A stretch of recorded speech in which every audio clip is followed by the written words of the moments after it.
Hi, everyone. Hopefully everyone can hear me. My name's Danielle Bender, and I'm the Cinematic Arts Manager at Oolite Arts. Thanks for joining in tonight, and welcome to info session number 2 for the Cinematic Arts Residency.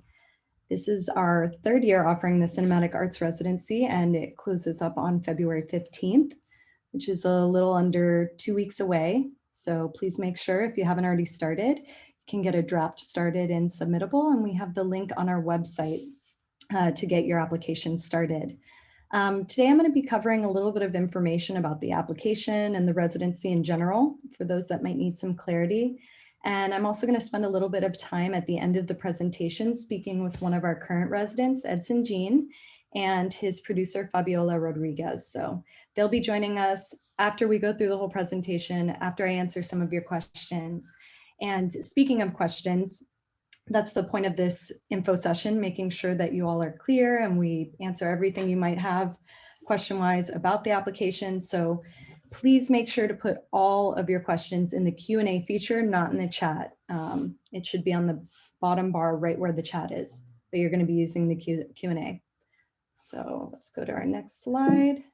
Hold on one sec. Sorry about that. Okay. So at Oolite Arts, of course, our mission is to support Miami artists and you. We're working to create community and resources specifically for this community. Our film community has already put Miami on the map with an amazing batch of incredible short films, feature documentaries. Our films have, not Oolite's films, but Miami's community films have made festival runs at Sundance, South by Southwest, Toronto, Berlinale, you name it. But our community hasn't really in the past been making a lot of feature narratives. And so, of course, we took that as a challenge. Oolite asked ourselves, how can we get filmmakers to the next step in their career, which would be to create their first feature film? And so that's how the Cinematic Arts Residency was born. So we'll talk a little bit with Edson in a bit about his film. I'm really proud to announce that he just finished his first narrative feature. And we also have a Q&A from one that we did with our other resident, Savi Medina. That's up on our YouTube. So again, reminder, put your questions in the Q&A feature, not the chat. We'll save those for when we talk to Edson. Now that you know why we're offering this application, let's talk a little bit about the specifics.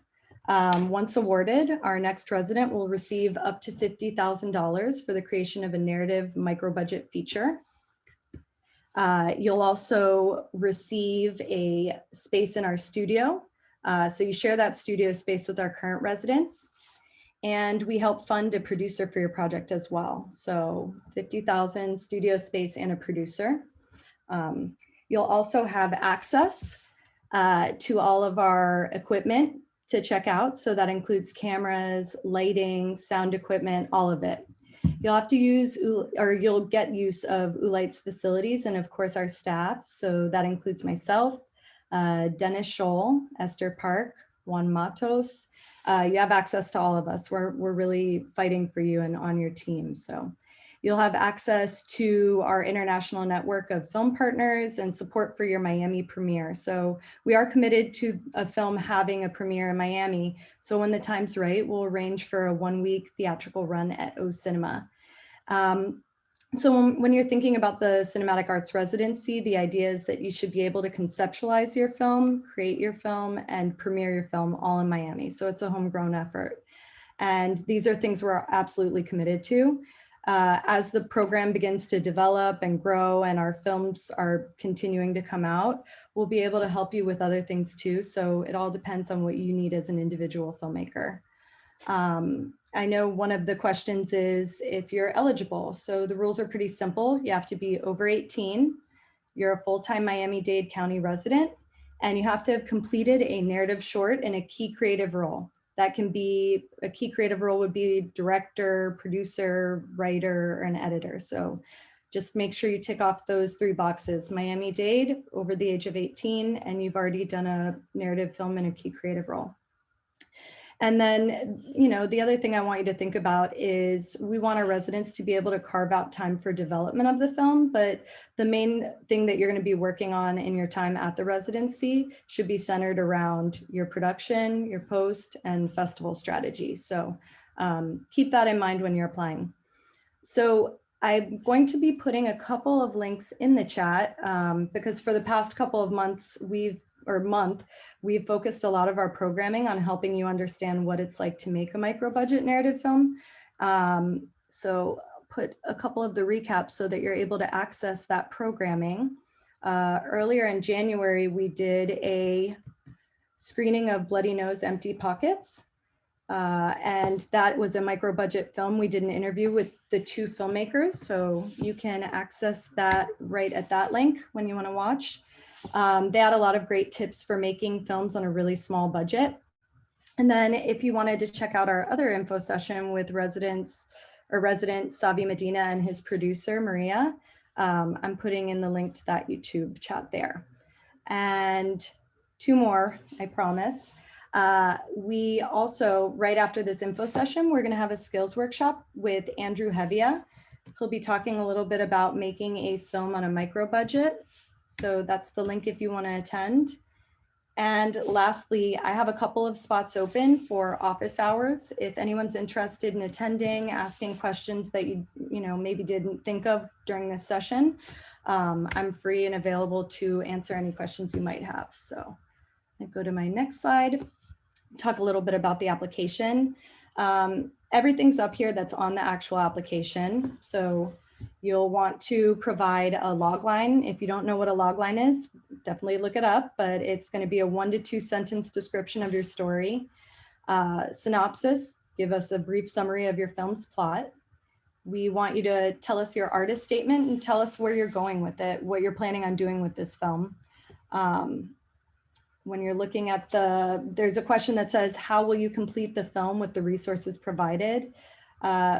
Basically, we want you to understand that the resident chosen receives $50,000. This isn't partial funding. You shouldn't think of your application in terms of a $500,000 film. It's $50,000. How are you going to make your film with that budget? And tell us how you're going to make the film in a way that honors your vision as well, because we want to make sure that creatively you're still seeing it out. You're going to outline your production timeline. And then again, we ask a question about how your film embraces micro budget filmmaking.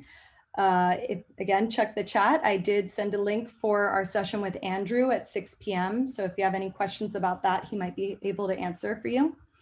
And lastly, we have 3 things that'll really help our jurors get to know you, which is your bio, your CV, and your work sample. We want to get to know who you are as a person, as a filmmaker, and those are going to be the best ways to do so. So let me go over to our next slide. Okay, so tips on applying. You know what we're asking for, so thinking a little bit more about crafting your application. We're looking for someone that's really ready to get going and start on their film. You should have some experience, as I mentioned before, and you should have worked on films before. Remember, they should be in a previous creative role. So director, producer, editor, writer. But mainly we want to make sure that you're someone that's ready to hit the ground running and go. We're also looking for someone that's really about the community. So we're not looking to fund something that will be filmed elsewhere. If you're a Miami filmmaker, but this project is meant to be filmed in Arizona or Alaska, this might not be the best contest for you. We're looking for Miami-based films. So filmed in Miami, and it should be something that our residents can connect to. And really importantly, we want to make sure you can write and direct to the budget you're given.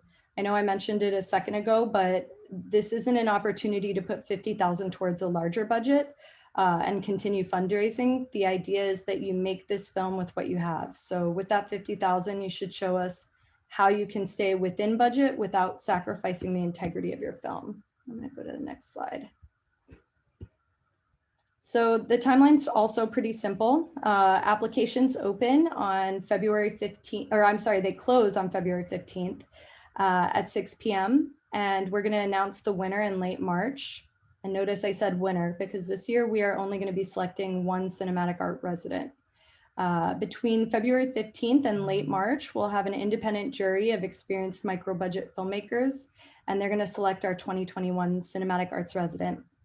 So they're going to be reading each and every application in its entirety, and they'll review all the materials you upload. So, you know, remember your application is the sum of all its parts. If you're wondering if myself or anyone from Oolite gets to pick your application and gets to move you forward as our Cinematic Arts resident, we do not. No one at Oolite chooses the next resident. This is fully the job of our independent jury. And if you're selected, your residency period starts on March 2021 and goes into March 2022, and you have the possibility of extending into a second full year. So let me go to your next slide. I'm going to hop over to the Q&A and take a couple of questions before we have Edson and Fabi join us. And I'll try and cover past questions as well. I live full-time on campus in Miami-Dade, and my original base is Broward County. Is that okay for the requirements?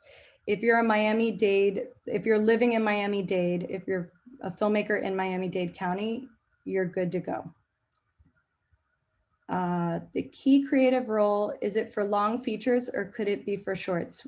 Specifically, our requirement is that you must have had a key role in a short film.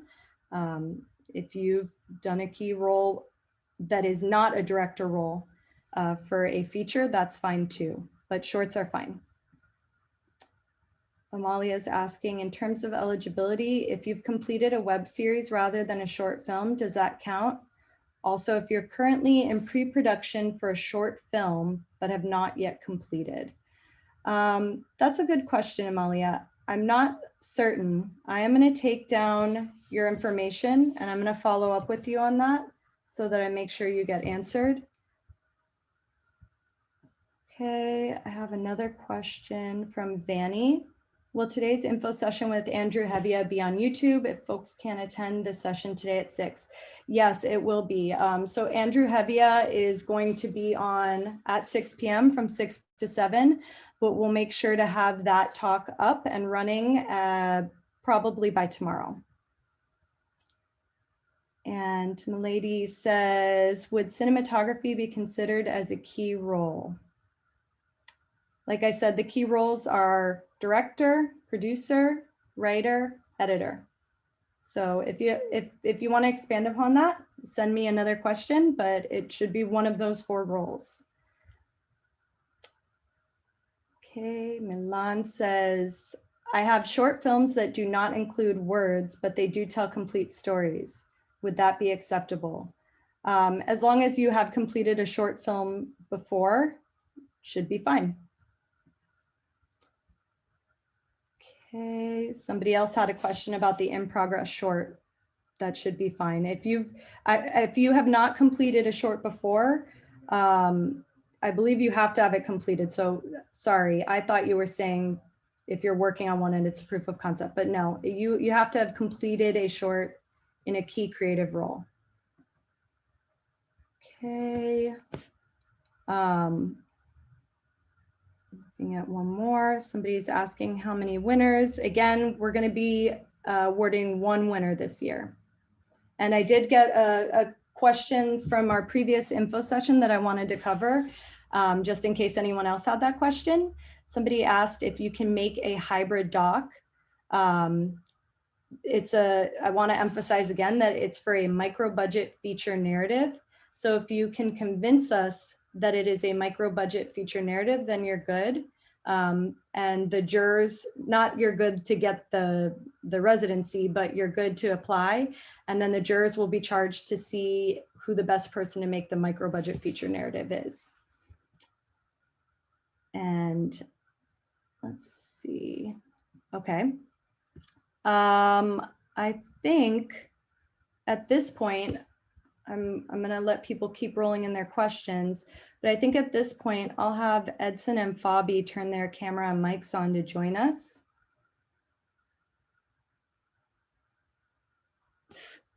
Edson and Fabi, are you there? There we go. Edson.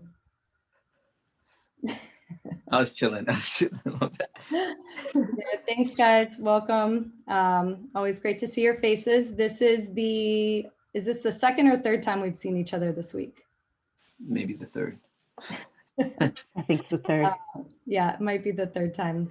So I want to go over a couple of questions and share with a lot of our community what your experience was working with Oolite or continuing to work with Oolite, since it's a work in progress. So tell us a little bit about your backgrounds in filmmaking, both of you. I guess my background in filmmaking started from theater. I went to New York School of the Arts, graduated from there, focusing on acting, and then did my first short film from there, and then a digital series project, and then my first feature with Oolite. It's kind of like a quick go at it. What about you, Fabi? Yeah, that was very short. I'll see if I can try to beat it. So my background's in broadcast television, and then did that for many years, and I decided to transition into narrative filmmaking and sort of did a bunch of gigs, and those gigs led me to Edson. Yeah. Not too bad, right? That was really good. You guys it's a micro budget, not micro answer. You guys are too quick for me. And so you just said how you guys met, but what were you up to specifically before you applied? So I guess that's more for Edson. Like right before you applied for the Cinematic Arts Residency, what were you working on and what were you up to? I was actually working on the film that I was submitting an application, in the sense that the script, I was working on the script because I had it in my mind that I wanted to find a way to make it. So I already knew I wanted to spend very little money to make it. So it was more possible for me to make it on my own. So if I didn't get selected, I would have found a way to keep it going. So I was pretty much trying to keep that momentum going right before I was like in the writing phase. Yeah. And what specifically made you want to apply for the Cinematic Arts Residency? A few things. Other than $50,000, of course. Yeah, it was. I think it was just like my mind. I had a shift in thinking as a filmmaker. So in that shift, sort of the residency just really aligned with the way I was thinking, because I was like stepping into Hollywood a little bit, and I didn't necessarily like the bureaucracy and politicizing of like getting an opportunity. So I like wanted to scale back and like sort of put the autonomy sort of like in my own hands, and like not necessarily put myself in a position of always like looking for funders or like hoping someone says yes. I wanted to see if there was a way to create my own yeses. But so I was in that mindset, and then the residency came up, and I was like, oh yeah, it's a perfect opportunity. So I was already trying to create a film where I needed less. Didn't necessarily have to be beholden to funders or gatekeepers, and it was perfect in that space. So it was already like of where my mind was at. Yeah, so you were kind of already in like a micro budget mindset. Oh yeah, 100%. So when you were applying, take us through that, because obviously we have the application open now, right? What was the application process like for you, since you said you were already working on this? It was great in the sense that there were some questions that I necessarily didn't have fleshed out, because like my process is, before I even get into the script phase, I like to sort of write out like the character synopsises. I like to write out the synopsis of the story and sort of have like that body of work done. And a lot of times that work is interchangeable in applications in general. So there's a couple answers where I already had like the base of those answers already put down, but then there are some questions that are like, oh, had me like dig back into like figuring out how to answer something specifically instead of it like in a generic way. I don't know if it's the same, but kind of like the question about how do you expect to spend these funds? Because so many times it's about story, and I was like, oh, that's a great opportunity for me to get specific about the actual micro budget element of it. So that was kind of like where I was my process in like answering the application. I forgot the question, so I'm just like riffing at this point. Well, what the application process was like for you, but that, I mean, you're answering Okay, it. yeah, that was that. Yeah. I mean, did you find the application very difficult?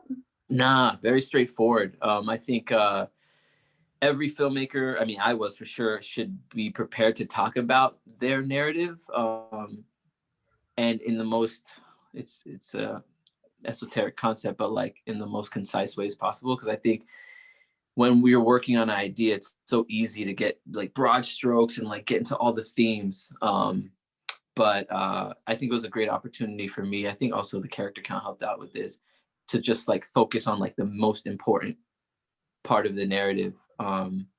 So applications in general, and especially even with Oolite's application, helped me actually hone in more the story and like specific themes that I want to talk about.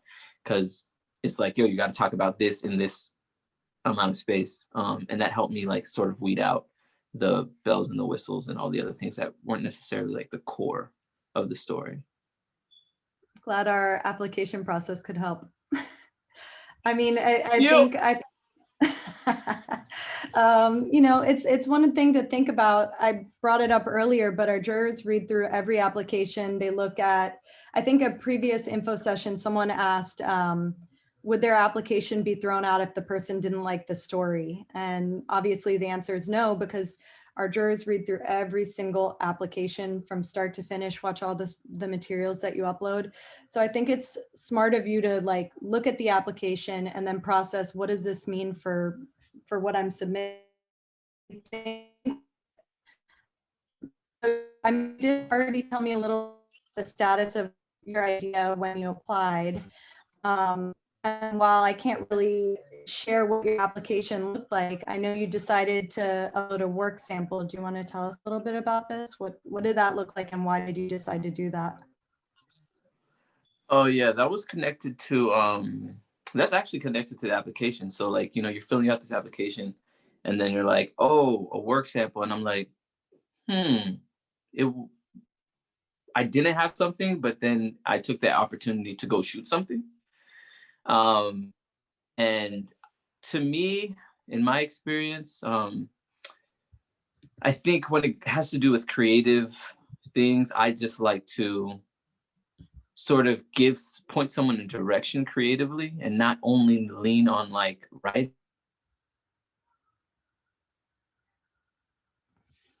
You guys there? Is Edson frozen? Am I still here? I don't know what happened. Your internet's bugging. Your internet's bugging. My internet did just kick me off. So if anyone heard me say, oh God, no, that was because my internet kicked me off. Am I good now? Yeah, you're good. I can hear you. All right, cool. I don't know where you heard. Where should I start from?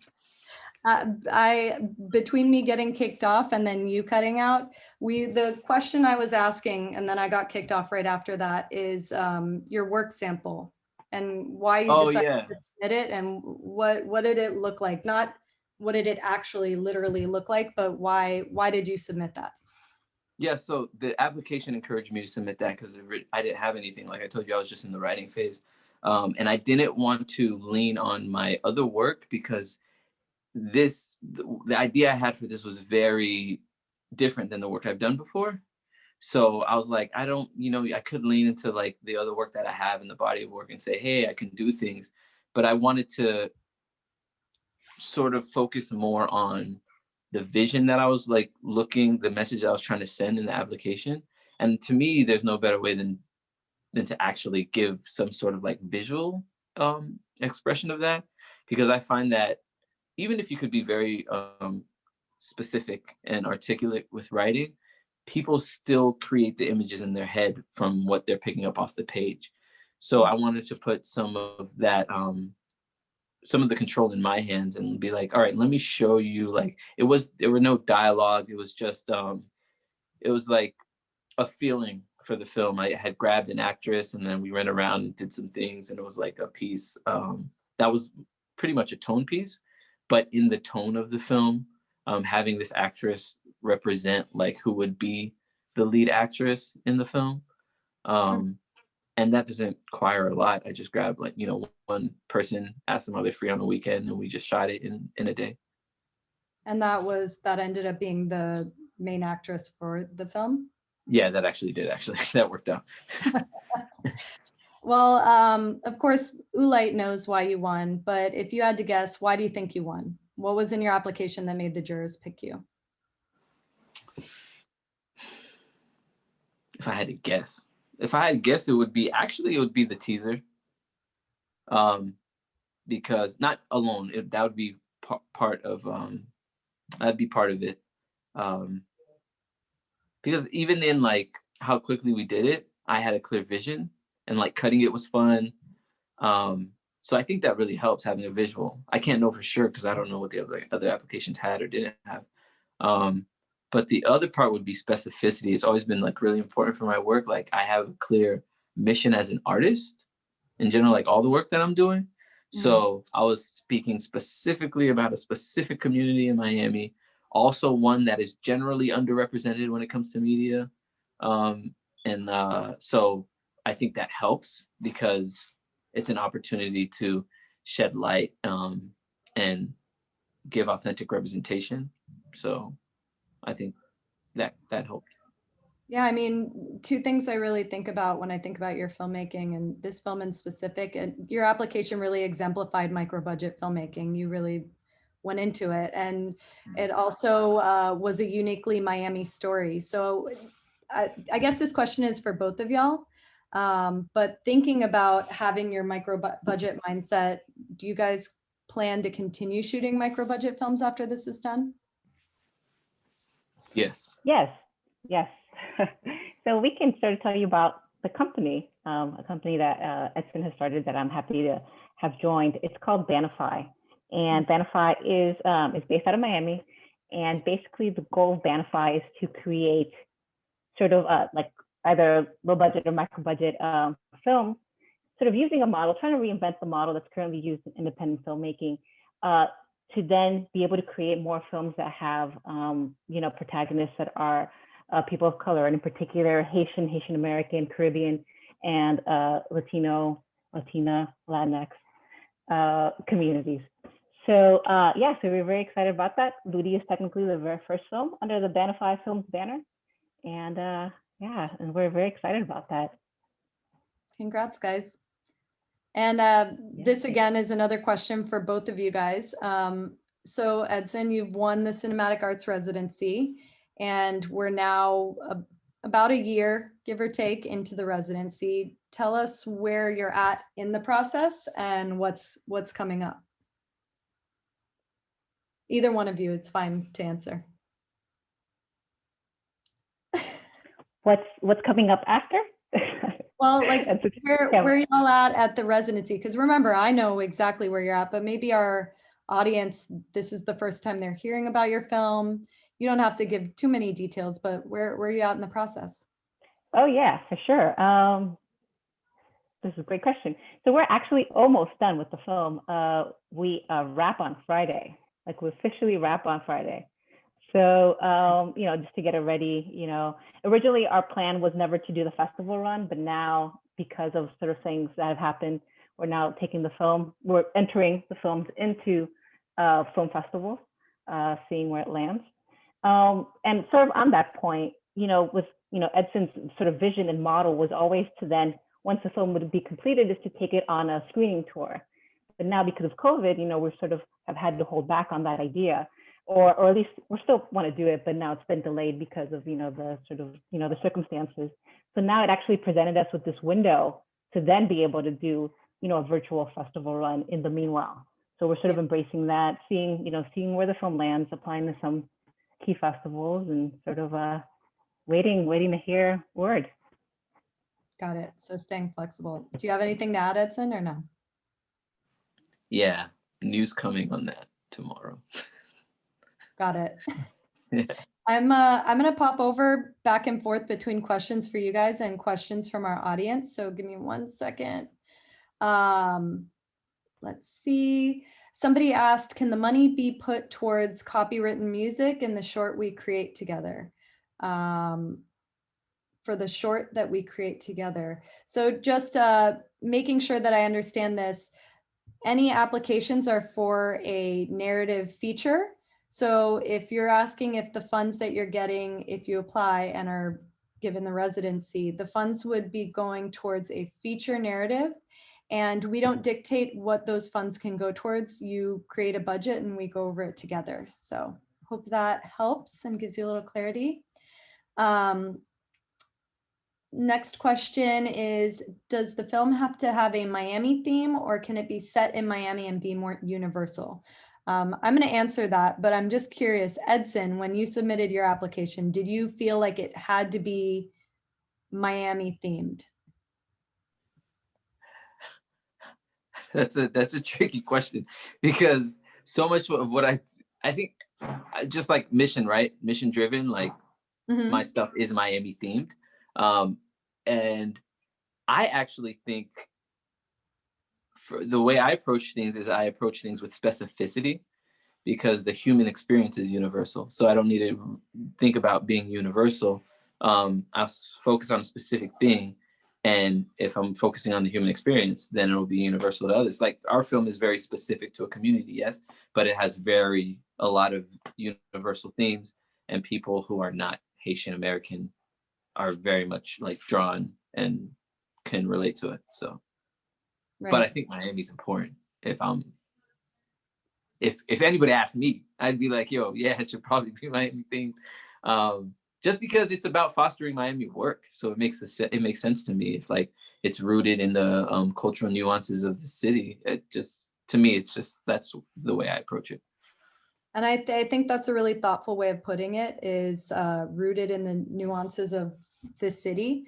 Again, you don't have to make a film that's about Miami. It doesn't need to be like everything shot on Deco Drive or something. It should be something that speaks to the Miami community.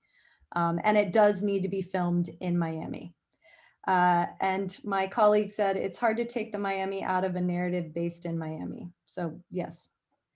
I was gonna add to that. I mean, yeah, Miami has so many great stories, and a lot of times you have, and I believe this was part of Oolite's mission, is like you have these outsiders come into our town, tell our stories, and it's like, well, we're living it. Like this is our day-to-day lives. It's like, we should be telling our stories, through our eyes and through our lens, not Right. the lens of an outsider.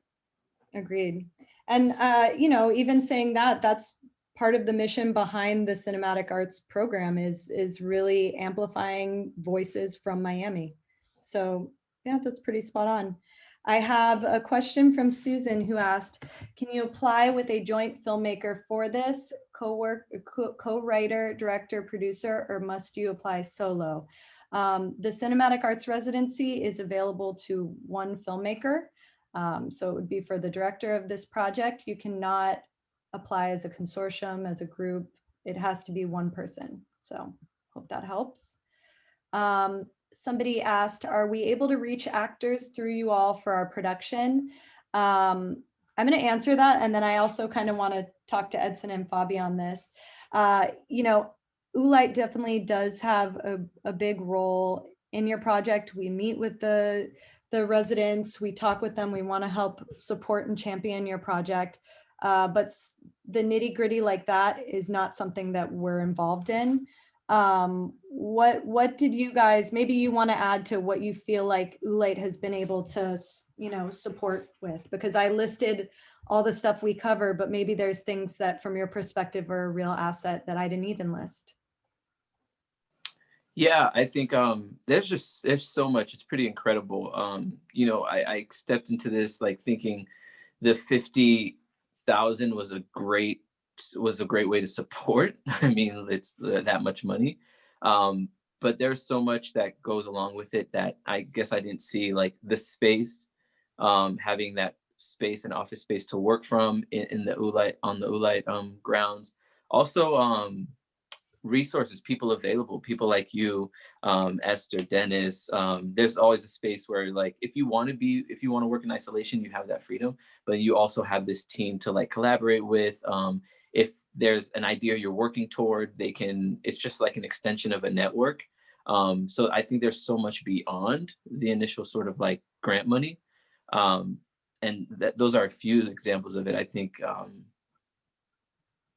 even now, like conversations, like we're going to be we're working on deliverables for the film, but we're still having conversations with the team. You all are checking in, asking if they can help. I think it's just there's a lot of sort of like intangibles that have just been, that I think makes the grant really really powerful, because it's kind of like you feel like there's this team that's sort of like carrying you and just wants you to succeed, as opposed to like, here's some money, like be gone, like do your thing, you know? Yeah, agreed. We're very invested in the filmmakers and artists that come into our residency and into our building. Couple more questions. One person says, now that your film is done, did you spend a lot of time on festival strategy? When will we know how you're going to roll out Ludi? I guess I'll take that one. Did we spend a lot of time on festival strategy? I feel like my brain is on like 100% of the time, and it's on different strategies, including festival strategy. So in my mind, I think a good festival strategy is very tangible. It shifts, right? So like if you hear of one festival, then you sort of pivot to another, or you don't get into a festival and you pivot to another. So did we spend a lot of time? I did, in my brain. Did Edson spend a lot of time? Probably not, because that wasn't his focus. You know, he had other things to sort of deal with and take on. So yes, I do spend a lot of time, even now, every so often I'll look back, I have this list of all the festivals and I see like, okay, what deadline's coming up? Do we want to go there? And then, you know, either you apply or you don't. And what was the second question? Oh, let me go to it real quick. When will you know how you're going to roll out Ludi? So we actually know, we have an idea, and we will share it on our social media platforms very soon. So this will be a good way of plugging at Banify and at Ludi Film on Instagram. That actually and other social media. leads to my next question. There are several questions for you and Edson. One person said, how can we find out more info on your new company? And amazing job, by the way. If you wouldn't mind, Fabi or Edson, can you all put that in the chat and make sure that it says it's going to panelists and attendees? That way we can get that info out to everybody. And let me answer that live. And then another person asked, what's the website for the company you guys run? Okay, so that'll be covered by what Fabio sent. And then somebody's asking, how long is your film, Edson? We're still working in things like credits right now, but I think the runtime's about like 81 minutes. So it's yeah, 81 minutes. And I think the sweet spot, I'm not trying to tell people what to do, but it's just like at least 72 minutes. That's still like, you definitely can get, I think it's good for programmers at festivals. Generally, it makes it harder if your feature is shorter than that. And each festival has its own rules, like, oh, it needs to be more than 60 minutes. But a good space is kind of like 72 or more. That's not a rule, but just sort of like something to take into consideration. Got it. A more general question is, may we send more than one proposal? Yes, you're welcome to submit as many proposals as you like. However, again, remember, jurors are going to be reading everything, so we do suggest you submit your best. Don't go on an application spree where you submit 20 different films. The next one is, are we able to choose a producer that we want to work with, or does it have to be someone who is assigned? You are able to bring your own producer onto the project. If you don't have a producer, that's something we can talk about and work on together. Hopefully that's helpful for you. Does the budget have to include all post? the idea is that the 50,000 that we give y'all should go towards the completion of the film and have it ready to be submitted and go out into the world.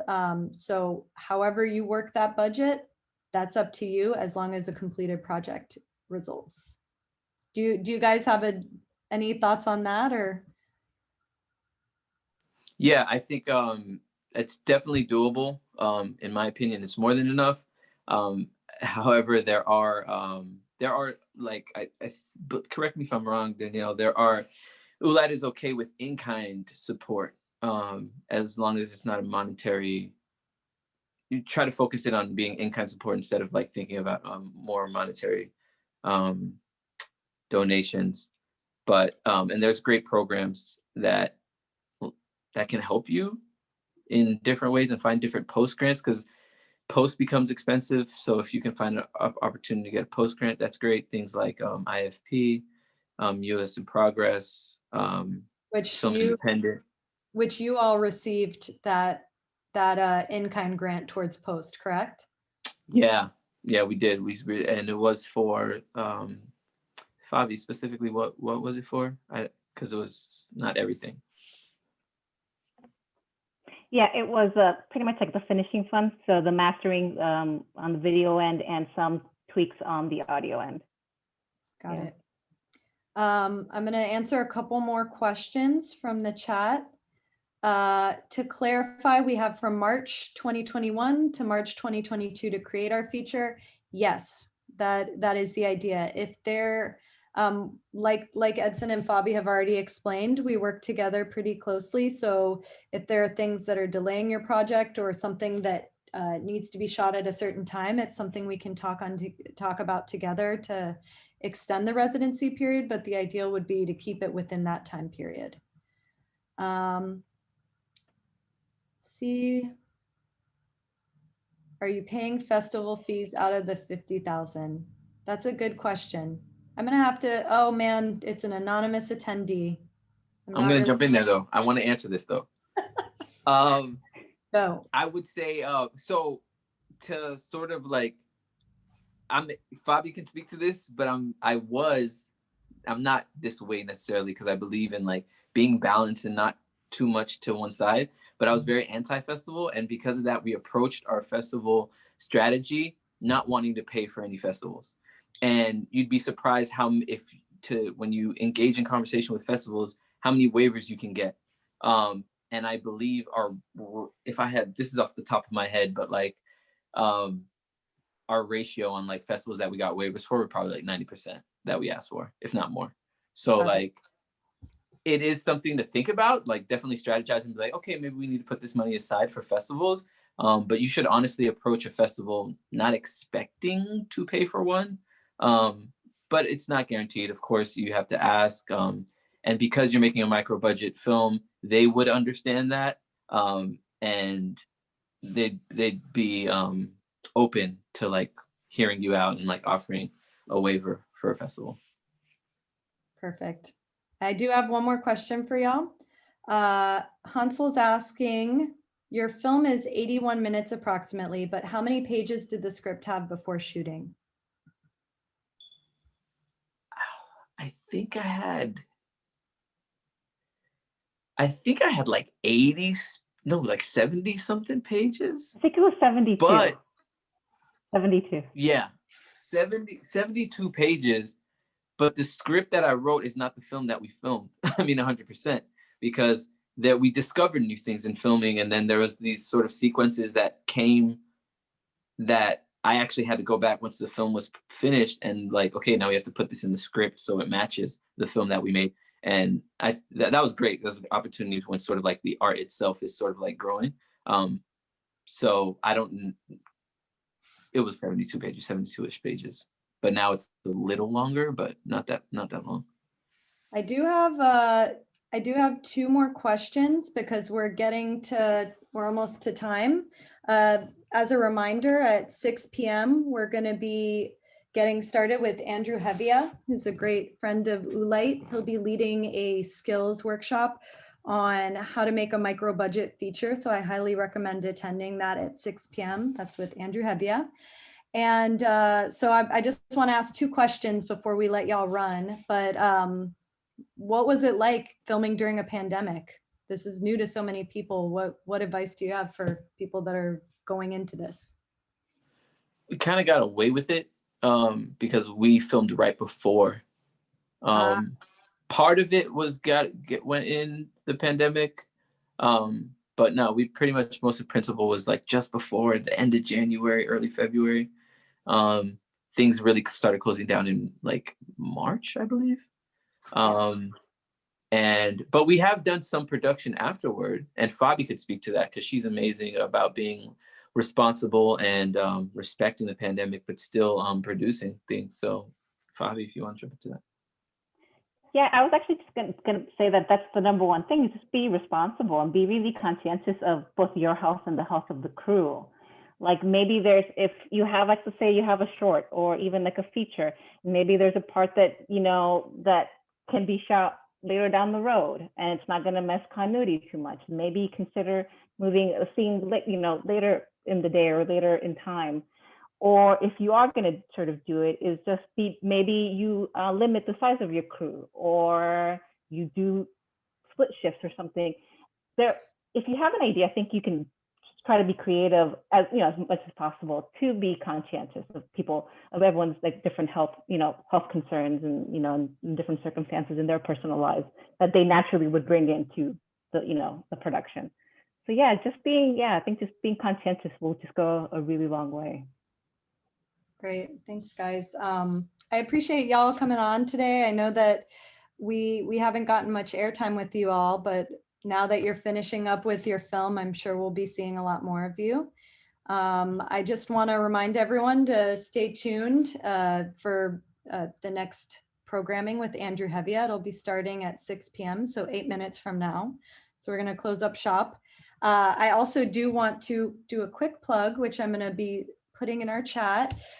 We have a class with Ed Talavera this weekend on filmmaking and lighting.